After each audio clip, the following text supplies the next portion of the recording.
નમસ્તે મિત્રો, સ્વાગત છે આપનું iamgujarat.com પર. હું છું નવરંગ અને આ વિડીયોમાં આપણે વાત કરીશું રશિયા અને યુક્રેન વચ્ચે ચાલી રહેલા યુદ્ધ પર. 24મી ફેબ્રુઆરીએ રશિયાએ યુક્રેન પર હુમલો કર્યો ત્યારે કદાચ આ યુદ્ધ આટલું લાંબુ ખેંચાઈ જશે તેની ખુદ રશિયાએ પણ કલ્પના નહીં કરી હોય. એટલું જ નહીં, રશિયાએ યુદ્ધ શરૂ કર્યું ત્યારે એવી પણ વાતો હતી કે ગણતરીના દિવસોમાં જ યુક્રેન ઘૂંટણીએ પડી જશે. પરંતુ એવું કશું પણ થયું નથી અને નાનકડું યુક્રેન રશિયાને અકલ્પનીય ટક્કર આપી રહ્યું છે. તો આખરે રશિયા યુક્રેનની ક્ષમતાને પારખવામાં ક્યાં થાપ ખાઈ ગયું અને તેની ગણતરી કેમ ઊંધી પડી તેની પાછળના કારણો ખરેખર જાણવા જેવા છે. યુક્રેન સામેના યુદ્ધની તમામ રણનીતિ પાછળ રશિયાના લશ્કરી વડા જનરલ વેલરી ગેરાસિમોવનું બીજું છે, જેઓ પોતાની હાઇબ્રિડ વોર થિયરી માટે દુનિયાભરમાં જાણીતા છે.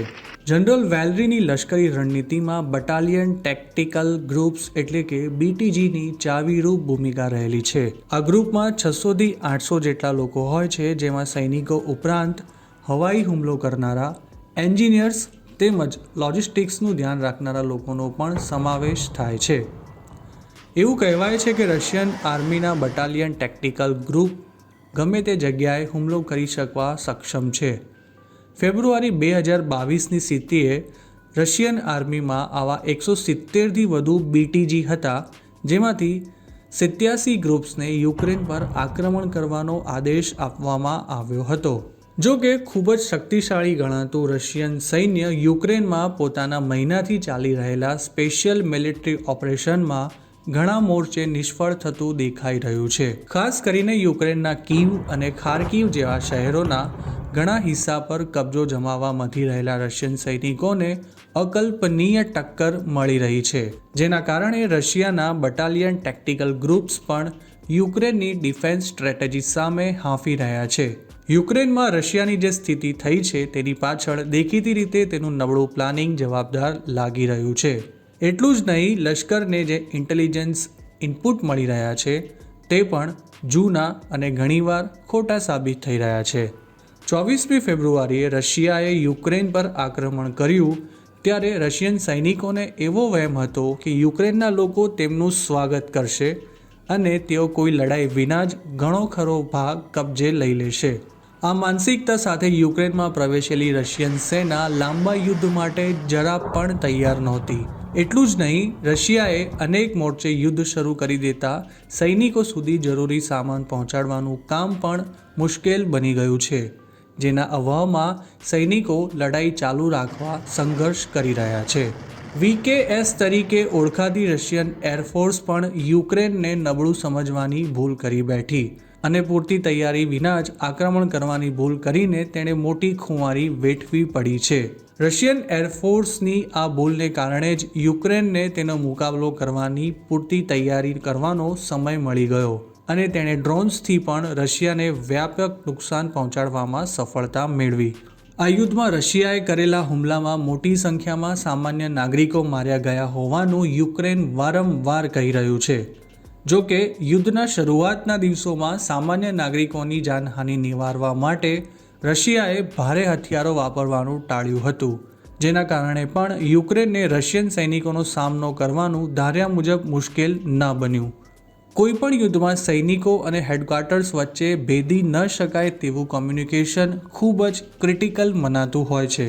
જો કે રશિયન સૈન્યમાં આજની તારીખ સુધી તેનો અભાવ જોવા મળી રહ્યો છે.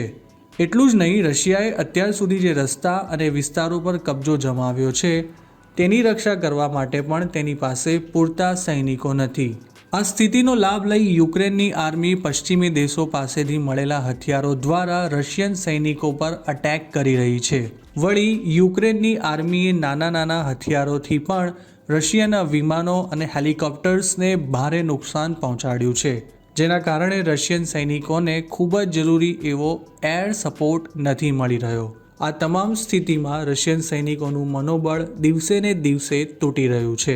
જમીન પર લડતા સૈનિકો સુધી મહત્વની માહિતી પહોંચાડતી રશિયાની સ્પેશિયલાઇઝ્ડ ફોર્સિસને પણ ભારે ખુંવારીનો સામનો કરવો પડી રહ્યો છે, જેના અભાવે સૈનિકોને આગળ કઈ રીતે વધવું અને ત્યાં કોઈ ખતરો છે કે કેમ તેની કોઈ નક્કર વિગતો નથી મળતી. જેના કારણે તેમની ગતિ પણ ખૂબ જ ઘટી ગઈ છે. યુક્રેને ખૂબ જ સમજદારીપૂર્વક રશિયાની સપ્લાય ચેઇન તેમજ કોમ્યુનિકેશન લાઇન પર અટેક કર્યા છે, જેના કારણે રશિયન સૈનિકો સુધી ઘણી જરૂરી વસ્તુઓ તેમજ માહિતી નથી પહોંચી રહી. રશિયાના સૈનિકો માટે જાણે આટલું ઓછું હોય તેમ યુક્રેનનું હવામાન અને ભૌગોલિક સ્થિતિ પણ ખાસો પડકાર ઊભા કરી રહ્યા છે. હાલ યુક્રેનમાં બરફ ઓગળવાને કારણે અનેક ઠેકાણે કાદવના થર જામ્યા છે. યુક્રેનની ભૌગોલિક સ્થિતિ એવી છે કે હાલની સિઝનમાં રશિયન સૈન્ય માટે યુક્રેનના ઉત્તરી ભાગોમાં મૂવમેન્ટ કરવું ખૂબ જ મુશ્કેલ બની ગયું છે.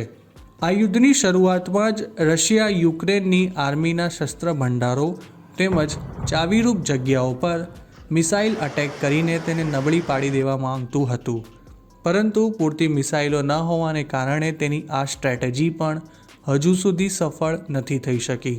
તો આ હતા કેટલાક કારણો જેના લીધે રશિયા યુક્રેન જેવા ટચુકડા દેશ સામે હાલ હાંફતું દેખાઈ રહ્યું છે. જો કે તેનો મતલબ એ નથી કે આખો મામલો હવે રશિયાના હાથમાંથી નીકળી ચૂક્યો છે. યુક્રેનની સરખામણીએ રશિયા પાસે એકથી એક વિનાશક હથિયારો છે અને તે પોતાની સ્ટ્રેટેજીમાં ફેરફાર કરીને આ યુદ્ધની દિશા બદલી શકવા સક્ષમ છે.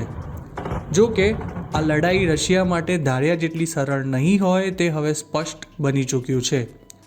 રશિયા યુદ્ધની શરૂઆતમાં જ યુક્રેનના બીજા સૌથી મોટા શહેર ખાર્કિવ પર કબજો જમાવીને ડોનબાસ પ્રાંતને પોર્ટ સિટી ઓડેસા અને દક્ષિણના દરિયાકાંઠા સાથે જોડી દેવા માંગતું હતું. ત્યાંથી તેનો પ્લાન ઉત્તર દિશામાંથી પણ હુમલો કરીને કીવ પર કબજો જમાવવાનો હતો. જો કે આ પ્લાન પર રશિયન સૈન્ય 1 મહિના બાદ પણ આગળ નથી વધી શક્યું. હવે પશ્ચિમી દેશોની મદદથી યુક્રેનનું સૈન્ય પણ મજબૂત બની રહ્યું છે અને રશિયાને ઈંટનો જવાબ પથ્થરથી આપી રહ્યું છે. ત્યારે આ યુદ્ધ આગામી દિવસોમાં કઈ દિશામાં જશે તેનો ચોક્કસ જવાબ આજે કદાચ કોઈની પાસે નથી. રશિયા યુક્રેનના જે ભાગ પર પોતે કબજો જમાવી લીધો છે તેને જાળવી રાખશે કે પછી આગેકૂચ કરશે તેનો સમગ્ર આધાર તે વધારાનું સૈન્ય અને શસ્ત્ર સરંજામ કેટલા પ્રમાણમાં અને કયા સમયે રવાના કરે છે તેના પર છે. રશિયાના ભૂતપૂર્વ શાસક સ્ટાલિને એકવાર કહ્યું હતું કે quantity has it's on quality, પરંતુ રશિયાની હાલની લડાઈની રણનીતિમાં ક્વોન્ટિટી અને ક્વોલિટીનો સ્પષ્ટ અભાવ ઉડીને આંખે વળગી રહ્યો છે. Bureau report IIMGujarat.com.